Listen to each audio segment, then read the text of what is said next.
அன்பு நண்பர்களே, அனைவருக்கும் அன்னை சமையல் உமாவின் அன்பான வணக்கங்கள். இன்னைக்கு அன்னை சமையல்ல பார்க்க போகிறது எல்லாருக்கும் பிடிச்சமான ஒரு குழம்பு, பருப்புருண்டை குழம்பு. 1 கப் கடலைப்பருப்பு, 1 கப் துவரம்பருப்பு. இப்போ இது ரெண்டுத்துமே நான் 1 மணி நேரம் ஊற வச்சு எடுத்து வச்சுருக்கேங்க. பெருங்காயம் 1 டீஸ்பூன், பெருங்காயம் நிறைய போட்டுக்கோங்க. 1.5 டீஸ்பூன் சோம்பு, 5 பச்சை மிளகாய். இப்போ இது எல்லாத்தையும் மிக்சியில் கொரப்பாக அரைச்சிக்கலாம். இப்போ மிக்சியில் அரைச்சாச்சு. இப்போ பொடியான இருக்குன்னு சின்ன வெங்காயத்தை சேர்த்துக்கலாம். பொடியான இருக்குன்னா 8 பல் பூண்டு, கருவேப்பிலை, கொத்தமல்லி, தேவையான அளவு உப்பு. இது எல்லாத்தையும் நல்லா மிக்ஸ் பண்ணிக்கலாம். மிக்சியில் அரைக்கும் போது தண்ணி சேர்க்க வேண்டாங்க, தண்ணி சேர்க்காம அரைங்க. பருப்பில் இருக்க தண்ணியே போதுமானது. இப்போ எல்லாத்தையும் நல்லா மிக்ஸ் பண்ணியாச்சு. நம்ம உருண்டை பிடிக்கலாம். நல்லா எலுமிச்சை அளவு உருண்டை பிடிச்சிக்கோங்க. பூண்டும் பெருங்காயமும் கொஞ்சம் நிறைய போட்டுக்கோங்க. இப்போ எல்லாத்தையும் உருண்டையாக உருட்டியாச்சுங்க. இப்போ இந்த உருண்டையிலேருந்து இது கொஞ்சமாக நான் எடுத்து வச்சுருக்கேங்க. இதை நம்ம குழம்புல போட்டுக்கலாம். அப்படி போடும்போது குழம்பு டேஸ்ட் ரொம்பவே நல்லாயிருக்கும். கடாயில் தேவையான அளவு எண்ணெய், 2 பட்டை, 1 டீஸ்பூன் சோம்பு, கொஞ்சம் கருவேப்பிலை, 15 சின்ன வெங்காயம் சேர்த்துக்கலாம். சின்ன வெங்காயம் போட்டு பருப்பு உருண்டை குழம்பு பண்ணிங்கன்னா டேஸ்ட் ரொம்பவே நல்லா இருக்குங்க. 10 பல் பூண்டு, கொஞ்சம் பெருங்காயம். பெருங்காயம் பூண்டு வந்து தாராளமாக போடுங்க.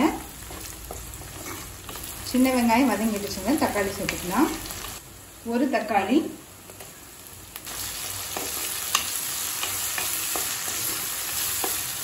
கால் டீஸ்பூன் மஞ்சள் தூள், 2 டீஸ்பூன் மிளகாய் தூள், 1 டீஸ்பூன் தனியாத்தூள், தேவையான அளவு உப்பு. நம்ம பருப்பு உருண்டையிலே உப்பு சேர்த்துருக்கோங்க, அதனால இப்போ குழம்புக்காக மட்டும் சேருங்க போதும். இப்போ மிளகாத்தூள் வாசனை போக 1 நிமிஷம் வரைக்கும் நல்லா வதக்கிக்கலாம். 1 நிமிஷம் வரைக்கும் நல்லா வதக்கியாச்சுங்க. எண்ணெயும் பாருங்க நல்லாவே பிரிஞ்சு வந்திருக்கு. எலுமிச்சை அளவு புளியை 2 கப் தண்ணியில் கரைச்சி சேர்த்துக்கலாங்க.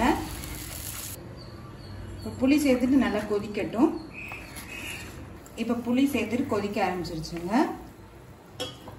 நம்ம முதல்ல தனியாக எடுத்து வச்சுருந்தோம் இல்லையா, அந்த பருப்புக்கு சேர்த்துக்கலாம். இது குழம்புக்கு நல்ல திக்னஸ் கொடுக்குங்க, அதே நேரத்தில் டேஸ்ட்டாகவும் இருக்கும். கட்டி இல்லாமல் நல்லா கரைச்சி விட்டுருங்க. ஸ்டவ்வை மீடியம் ஃப்ளேமில் வச்சுக்கோங்க. இப்போ ஒரு உருண்டையாக சேர்த்துக்கலாம். மெதுவாக செய்யுங்க. நல்ல ஒரு அகலமான பாத்திரத்தில் எடுத்துக்கிட்டிங்கன்னா ஈஸியாக இருக்கும். இப்போ உடனே கிளற வேணாங்க. உடனே நம்ம கிளறினோன்னா உடஞ்சி போயிடும். அதனால் ஒரு 5 நிமிஷம் நம்ம அப்படியே விட்டுடலாம். இப்போ ஒரு 5 நிமிஷம் ஆகிடுச்சுங்க. இந்த மேலே இருக்க உருண்டைகளை மட்டும் லேசாக நம்ம திருப்பி விட்டுக்கலாம். இன்னும் ஒரு 5 நிமிஷம் நம்ம ஸ்லோலி வச்சிடலாம். இப்போ உருண்டை வெந்துருச்சுன்னா வந்து நமக்கு மேலே வர ஆரம்பிச்சிடும். அதை வச்சே நம்ம தெரிஞ்சுக்கலாம். இப்போ பாருங்கள் உருண்டெல்லாம் வெந்துருச்சுங்க. பார்க்கும்போது தெரியும் நல்லா மேலே வர ஆரம்பிச்சிருச்சு. 3 டேபிள் ஸ்பூன் தேங்காய் தூளோடு மிக்சியில் நைஸாக அரைச்சி சேர்த்துக்கலாங்க. இது கூடவே 1/4 கப் அளவு தண்ணி சேர்த்துக்கலாம்.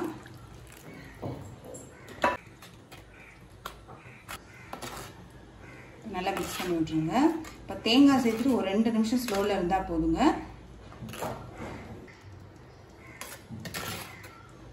இப்போ தேங்காய் சேர்த்துட்டு 2 நிமிஷம் ஆகிடுச்சு. எண்ணெய் பாருங்கள் பிரிஞ்சு வர ஆரம்பிச்சிருச்சு.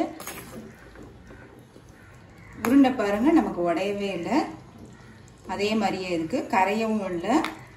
கொஞ்சம் கொத்தமல்லி சேர்த்துக்கலாம். இப்போ பருப்பு உருண்டை குழம்பு ரெடி ஆகிடுச்சுங்க. சர்வ் பண்ணிடலாம்.